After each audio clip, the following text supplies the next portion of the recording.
You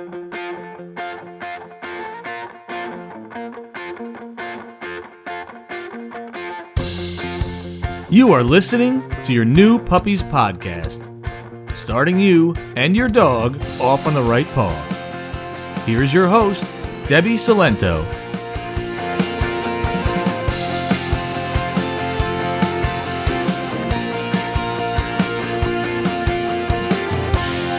Hello and welcome to episode 67 of Your New Puppies podcast. And today is part 2 of how to stop your dog from barking. So part 1 was episode 66. And in that one, I went into detail about demand barking, which is whenever your dog is barking at you to get something from you. So most commonly, they're barking at you for attention.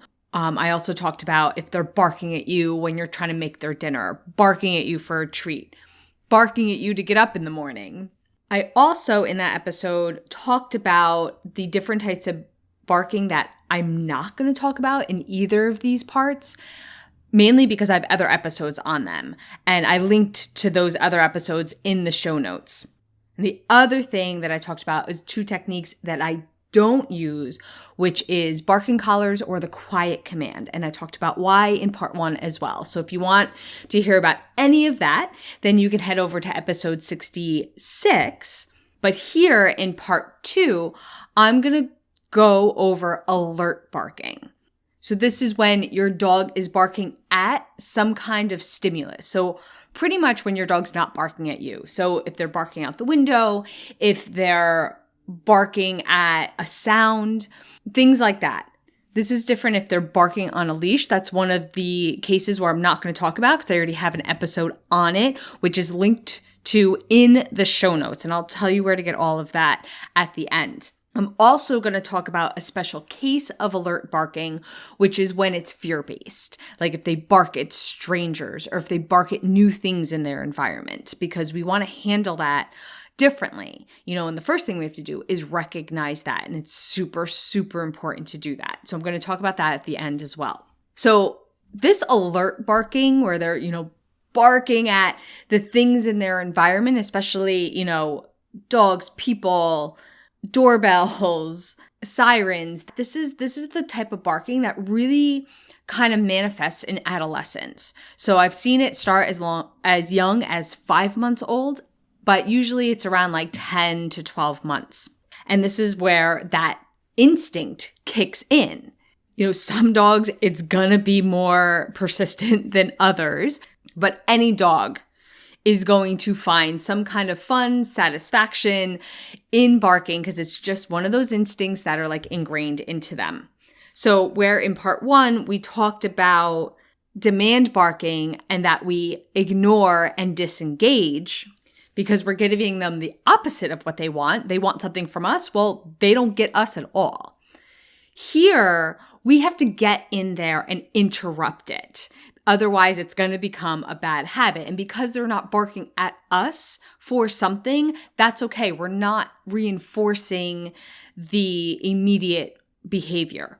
And it's important because this is the type of barking that can become a really bad habit because it's self-rewarding. If we let it go and let it go, it becomes their habit. It becomes a thing for them to do, just like chewing on their toys are fun or romping around the backyard is fun. Barking is fun for them. And it becomes a habit, especially if you have a dog that has a little too much energy. It feels really good. It burns that energy, gives them something to do. So when they're barking at another stimulus, we want to get in there, interrupt it, and redirect it. We can also desensitize them to the stimulus. And we talked about this a little bit in the demand barking, but essentially it's making the stimulus, whatever it is, this is commonly done with the doorbell, that okay, this isn't a big deal and there's no need to bark at it. And then there's good old management, just changing their environment, whether removing them from it, removing the stimulus from it, just so they don't even start barking in the first place. So I have a few examples that I'm going to talk about to help illustrate these different techniques and when you might want to use which one. Okay, so first let's talk about barking out the window. Essentially, this is going to be, in general, a visual stimulus. Your dog sees something and they bark. So this is where you want to interrupt and redirect, because this barking feels really good. It releases energy, it's entertaining for them. And for some dogs, especially if this is like a guarding thing, then the person walks by and leaves. So that might actually be reinforcing their barking because they think it worked. So usually I handle this with a combination of practice and management. So to interrupt, it's usually by getting their attention, which I talk about all the time because it's the start to everything. You teach them attention, and when they start barking, you grab their attention, because if they're looking at you, if they're paying attention to you, then they're not barking out the window. And then you are able to redirect them, give them something else to do. That might be you engaging with them, a fun toy, a chew, a treat, something that is going to be more exciting than them barking out the window. Because otherwise, what are they going to do? You stop them, they look around, they're like, well, I got nothing else to do. Well, I want to go bark out the window again. They've already chosen to do that once. They're going to do it again. Now, something else that I have done, which I've had great success with, is when they start barking, I just grab a whole bunch of treats, say their name, and then throw them away from the window. And what ends up happening is they see a person or a dog and they come looking for you instead of barking out the window. I did this sort of with my own dog where they bark at dogs going by, but they do it outside. They run back and forth between, the two ends of the yard barking at the dogs. Well, I taught Mariah to run inside instead. Now, she is highly food motivated. So every time she went to bark and run around, I would say, Mariah, you want a treat? And I would bring her inside to get a treat. And it got to the point that she could be outside, I could be inside, and she comes running inside when she sees a dog because she wants that treat. And I always give it to her because I would rather her be doing that than barking at the fence with her sister, which sometimes causes a little trouble. It's just a modification of getting their attention. Like if you don't have that strong attention command, the treats are going to get their attention. Now, if you want to let them look out the window, but teach them just don't bark at everything, then you have to be right there. So this is where it's going to be really important. I mean, it's always really important, don't get me wrong, that you want to intentionally practice, not just react when it's happening. So you actually sit there with your dog, looking out the window, and you need to break their focus. Again, this is where attention comes in. So you need to catch them right before they start barking. So as soon as their ears perk up because they see somebody, you catch their attention. They look at you, you can reward them, give them a treat. They look at the person going by, you reward them. But the more you break their focus on that person and bring it back to you, the less likely they're going to start to bark. And now you're teaching them, let's look out the window, but we don't have to bark. You're giving them a different way to react. And then at that point, if you're not intentionally working, if you're not intentionally practicing, then it's time to manage. Close the blinds, remove them from that room, remove their access to that stimulus. Because if you don't have the time or the energy in those moments to stop them, to continually interrupt them and give them something else to do, then it's just going to reinforce the behavior. And all the work you did yesterday is going to be erased. So you want to intentionally practice instead of just reacting, but also be prepared to react and manage the situation to break this habit. And the longer the habit's been going on, the harder it is to break. So let's talk about the doorbell. So this is a great example if they are reacting to a sound. A couple ways to do this, depending on why your dog is barking at the doorbell, will depend which one will work best. But you ring the bell and then open the door, show them nobody's there. That's if they're like barking because they think there's a stranger at the door. And you do that 20 times a day. So it's like the doorbell rings, but look, there's nobody there. There's nothing exciting happening. And so now the doorbell doesn't mean anything. Or you ring the doorbell and just ignore their barking. You ignore the doorbell, you ignore their barking.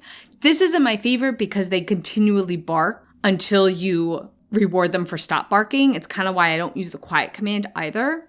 But it does create that the doorbell rings 20 times a day, but nobody does anything. Nobody reacts to it. You completely ignore his barking. Well, eventually it's going to be like, well, what's the point? Nothing is coming of it. And that brings me to the last thing that we want to look at is your own reaction to the doorbell. Because usually when the doorbell goes off, we're jumping up and going to the door, right? Because it's our new delivery from Amazon, or it's our friend, or we don't know who it is. So we're jumping up, we're reacting to the doorbell. So our dogs are reacting to the doorbell. You can also interrupt and redirect. Ring the doorbell, interrupt their barking, and have them go to their bed. Give them something else to do. Ring the doorbell, interrupt that barking, get their attention on you, and then ask them to go to their bed. And eventually, when the doorbell rings, they go to their bed. Now, there's not a really great way to manage the doorbell. You're just always going to have to be ready to interrupt them because we don't always know when the doorbell goes off. But if this is like other noises, like especially if you live like in a condo, an apartment, and maybe they hear the neighbors, or there's a hallway where other people's doors are slamming, sometimes management is really necessary. And that's when you can try to use a white noise machine to like drown out those noises, or use some type of music. Now, this obviously doesn't always work depending on how loud the sounds are, but if they're subtle, like it's really common when a dog hears like the jingle of another dog's collar, like they know that's a dog, and so they just start barking because they hear that. Like it might drown those kind of small sounds out. And in general, something that I haven't mentioned yet, but your best management tool so the barking doesn't even start is to tire them out. This can work for the alert barking out the window, the noise barking. If they have a lot of energy and they're on alert, like small noises, any kind of stimulus can set them off barking because they have all this extra energy. They don't know what to do with it. It's going to come out in barking because barking relieves energy, relieves boredom. So full disclosure, it's not as foolproof as it is in preventing other behaviors, but you are going to have a lot easier time interrupting and redirecting and managing if your dog is tired. If they've had a lot of exercise, a lot of entertainment, and a lot of enrichment, they're going to be less likely to go for that barking. And if they do, it's going to be easier to redirect them because they're tired and they just don't want to fight. Okay, so last, I just want to quickly go over when it is due to fear, okay? How to handle fear behaviors is outside the scope of this podcast because it's actually a pretty big topic.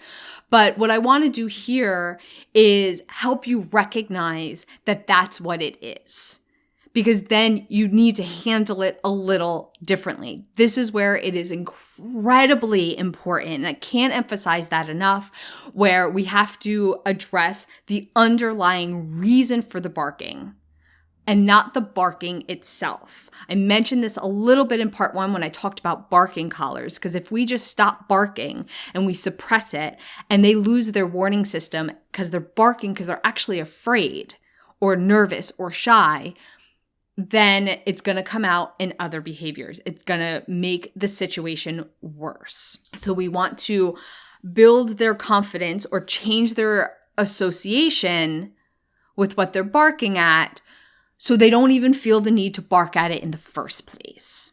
So this is where they're barking at anyone new. This isn't like, somebody comes into your house and they bark a little bit and you can shoo them away, or once the person pays attention to them, they're fine. This is, they bark at them and they won't stop. If the person tries to engage with them, it gets worse. If they won't even take a treat from a stranger, where maybe they try to approach them, but then they jump back. Or maybe they're okay with your guest, but every time they make any sudden moves, like get up from the couch, they start barking at them again. This is typical, I'm nervous, you make me nervous, I'm a little scared type of barking. especially if you notice your dog is barking at something, even if it's pretty intense, but their body language is leaning back, then you know that they're actually barking because they're scared, because it's a fear behavior. And just when I say fear behavior, like it seems pretty like, major, but this can be as simple as your dog's just a little shy. They're a little insecure.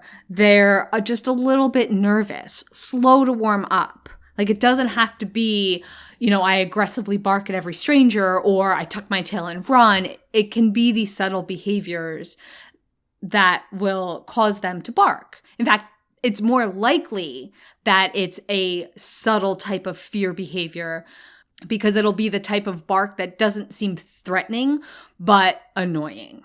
And that's when it's really important not to be like, oh my gosh, we just need to get our dog to stop barking, which I get, totally understand. We need to recognize our dog barks at people whenever they come into our house, whenever they see somebody new. We have to change their association with new people and build their confidence around that.